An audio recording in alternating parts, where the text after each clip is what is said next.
Hi, ಎಲ್ಲರಿಗೂ ಪ್ರೇಮಾಸ್ tasty ಕಿಚನ್ಗೆ ಸ್ವಾಗತ. ಇವತ್ತು ನಾನು ಮಾಡ್ತಾ ಇರೋದು ಉತ್ತರ ಕರ್ನಾಟಕ ಸ್ಪೆಷಲ್ ಅಂತಲೇ ಹೇಳ್ಬೋದು. ಇದನ್ನು ದಪಾಟಿ ಅಂತ ಕರೀತಾರೆ. ಈ ಕಡೆಯವರು ಏನಂತ ಕರೀತಾರೆ ಅಂತ ನಂಗೆ ಗೊತ್ತಿಲ್ಲ, ಗೊತ್ತಿದ್ದರೆ ಕಮೆಂಟ್ ಮಾಡಿ. ಇದನ್ನು ಈವ್ನಿಂಗ್ ಸ್ನ್ಯಾಕ್ಸ್, ಮಾರ್ನಿಂಗ್ ನಾಷ್ಟ, ಇಲ್ಲಾಂದರೆ ರಾತ್ರಿ ಊಟಕ್ಕೂ ಕೂಡ ಮಾಡ್ಕೊತಾರೆ. ಇದನ್ನು ಮೊಸರಲ್ಲಿ, ಚಟ್ನಿಯಲ್ಲಿ ತಿನ್ಬೋದು. ತುಂಬಾ ಚೆನ್ನಾಗಿರುತ್ತೆ ಟೇಸ್ಟು, ಮತ್ತು ಮಾಡೋದು ಕೂಡ ತುಂಬಾ ಈಸಿ. ಇದನ್ನು ಯಾರಾದರೂ ತುಂಬ ಡಿಫ್ರೆಂಟ್ ಆಗಿರೋ ಐಟಮ್ನ ಟ್ರೈ ಮಾಡಬೇಕು ಅಂದರೆ ಇದನ್ನು ಮಾಡ್ಬೋದು. ತುಂಬಾ ಚೆನ್ನಾಗಿರುತ್ತೆ. ಹಾಗೆ ಇದನ್ನು ಮಾಡೋದಕ್ಕೆ ಜಾಸ್ತಿ ಐಟಮ್ಸ್ ಕೂಡ ಬೇಕು ಅಂತ ಏನೂ ಇಲ್ಲ. ಇದನ್ನು ಹೇಗೆ ಮಾಡೋದು ಅಂತ ನೋಡೋಣ ಬನ್ನಿ. ಇದನ್ನು ಮಾಡೋದಕ್ಕೆ ನಾನಿಲ್ಲಿ 2 ಬೌಲಷ್ಟು ಜೋಳದ ಹಿಟ್ಟು ತೊಗೊಂಡಿದ್ದೀನಿ. ಹಾಗೆಯೇ 2 ಬೌಲಷ್ಟು ಕಡಲೆ ಹಿಟ್ಟು ತೊಗೊಂಡಿದ್ದೀನಿ. ಮತ್ತು 2 ಟೇಬಲ್ ಸ್ಪೂನಷ್ಟು ಖಾರ ತೊಗೊಂಡಿದ್ದೀನಿ. ಇದನ್ನು ನಾನು ಮನೆಯಲ್ಲೇ ರೆಡಿ ಮಾಡ್ಕೊಂಡಿದ್ದೀನಿ. ಹಾಗೆಯೇ 1 ಟೇಬಲ್ ಸ್ಪೂನಷ್ಟು ಜೀರಿಗೆ, ಹಾಗೆ ಸ್ವಲ್ಪ ಕರಿಬೇವು ಸೊಪ್ಪು ತೊಗೊಂಡಿದ್ದೀನಿ. ಮತ್ತು 1 ಟೇಬಲ್ ಸ್ಪೂನಷ್ಟು ಓಂಕಾಳು ತೊಗೊಂಡಿದ್ದೀನಿ. 1 ಟೇಬಲ್ ಸ್ಪೂನ್ ಉಪ್ಪು, ರುಚಿಗೆ ತಕ್ಕಷ್ಟು ಉಪ್ಪು ಹಾಕ್ಕೋಬೋದು ನೀವು. ಹಾಗೆಯೇ ಇಲ್ಲಿ 1 ಚಿಕ್ಕ ಸ್ಪೂನಲ್ಲಿ ಟೇಬಲ್ ಸ್ಪೂನಷ್ಟು ನಾನಿಲ್ಲಿ ಸೋಡಾ ತೊಗೊಂಡಿದ್ದೀನಿ. ಹಾಗೆ ಯಾರಿಗೆಲ್ಲ ಈ ಖಾರದ ವಿಡಿಯೋ ಬೇಕು ಅಂದರೆ ಯೂಟ್ಯೂಬಲ್ಲಿ ಆಲ್ರೆಡಿ ಅಪ್ಲೋಡ್ ಆಗಿದೆ, ನೀವು ಚೆಕ್ ಮಾಡಿ ನೋಡ್ಬೋದು ಅದನ್ನು ಹೇಗೆ ರೆಡಿ ಮಾಡ್ಕೊಂಡಿದ್ದೀನಿ ಅಂತ. ಹಾಗೆ ಇವಾಗ ನಾನು ತೊಗೊಂಡಿರೋ ಎಲ್ಲ ಐಟಮ್ಸ್ನು ಕೂಡ ಚೆನ್ನಾಗಿ ಕಲಿಸ್ಕೊಂಡು ಮಿಕ್ಸ್ ಮಾಡ್ಕೊತಿದ್ದೀನಿ.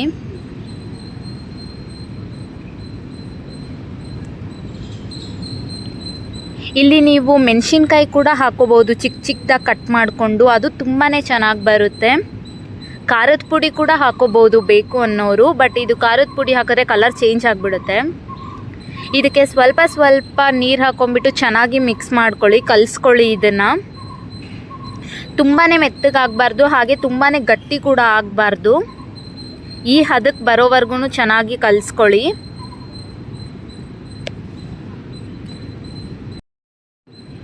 ಇವಾಗ ನಾನಿಲ್ಲಿ ಚಿಕ್ಕದಾಗಿ ಉಂಡೆ ಮಾಡಿ ಇಟ್ಕೊತೀನಿ.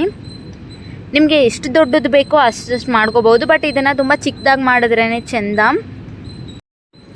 ನೋಡಿದ್ರಿ ಅಲ್ವಾ, ನಾನು ಈ ಸೈಜಲ್ಲಿ ಮಾಡಿ ಇಟ್ಕೊಂಡಿದ್ದೀನಿ. ಹಾಗೆ ಇಲ್ಲಿ ನಾನು 1 ಬಾಣಲಿಗೆ ಎಣ್ಣೆ ಕಾಯಕ್ಕೆ ಇಟ್ಟಿದ್ದೀನಿ.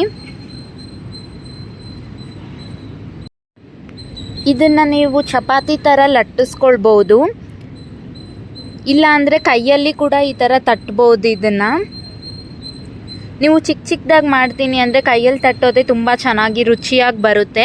ಲಟ್ಟಿಸ್ಕೊಂಡ್ಬಿಟ್ಟು 1 ಬೌಲ್ ತೊಗೊಂಡು ರೌಂಡ್ ಶೇಪ್ ಕಟ್ ಮಾಡ್ಕೋಬೋದು, ಅದು ಕೂಡ ತುಂಬಾ ಚೆನ್ನಾಗಿ ಬರುತ್ತೆ. ಬೇಡ ಅನ್ನೋರು ಕೈಯಲ್ಲೇ ತಟ್ಬೋದು ಈ ಥರ. ಹಾಗೆಯೇ ಇಲ್ಲಿ ಮಧ್ಯದಲ್ಲಿ ಒಂದು ಸ್ವಲ್ಪ ದಪ್ಪ ಇರಬೇಕು, ಮತ್ತು ಸೈಡಲ್ಲೆಲ್ಲ ಒಂದು ಸ್ವಲ್ಪ ತೆಳುವಾಗಿರಬೇಕು. ಏನಕ್ಕಂದರೆ ಅದು ಎಣ್ಣೆಗೆ ಹಾಕಿದಾಗ ಉಬ್ಕೋಬೇಕು. ಇದನ್ನು ಚೆನ್ನಾಗಿ ಕೈಯಲ್ಲಿ ತಟ್ಕೊಳ್ಳಿ. ನೋಡ್ತಾ ಇರ್ಬೋದು, ನಾನೆಲ್ಲ ಕೂಡ ತಟ್ಬಿಟ್ಟಿಟ್ಟಿದ್ದೀನಿ. ಹಾಗೆಯೇ ನಾನು ಇಲ್ಲಿ ಮಧ್ಯದಲ್ಲಿ ದಪ್ಪ ಮಾಡಿಕೊಂಡು ಸೈಡಲ್ಲಿ ಸ್ವಲ್ಪ ತೆಳ್ಳಗೆ ಮಾಡ್ತಾಯಿದ್ದೀನಿ. ಇಲ್ಲಾಂದರೆ ನೀವು ನಾರ್ಮಲ್ ಆಗಿ ಹೇಗೆ ತಟ್ತೀರಾ ಹಾಗೆ ತಟ್ಕೋಬೋದು ಸಮವಾಗಿ.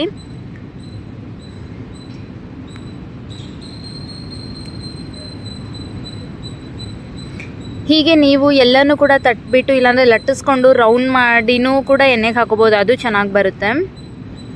ಅದು ಸ್ವಲ್ಪ ಟೈಮ್ ಉಳಿಯುತ್ತೆ, ಇದಕ್ಕೆ ಸ್ವಲ್ಪ ಟೈಮ್ ತಗೊಳ್ಳುತ್ತೆ, ಏನಕ್ಕಂದರೆ ಕೈಯಲ್ಲಿ ಪ್ರತಿಯೊಂದು ಕೂಡ ತಟ್ಟೋದ್ರಿಂದ.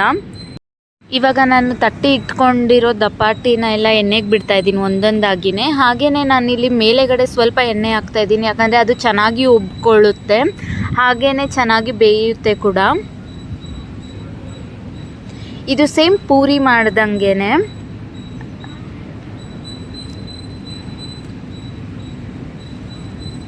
ನೋಡ್ತಿರ್ಬೋದು ನೀವು ಎಷ್ಟು ಚೆನ್ನಾಗಿ ಬರ್ತಿದೆ ಅಂತ.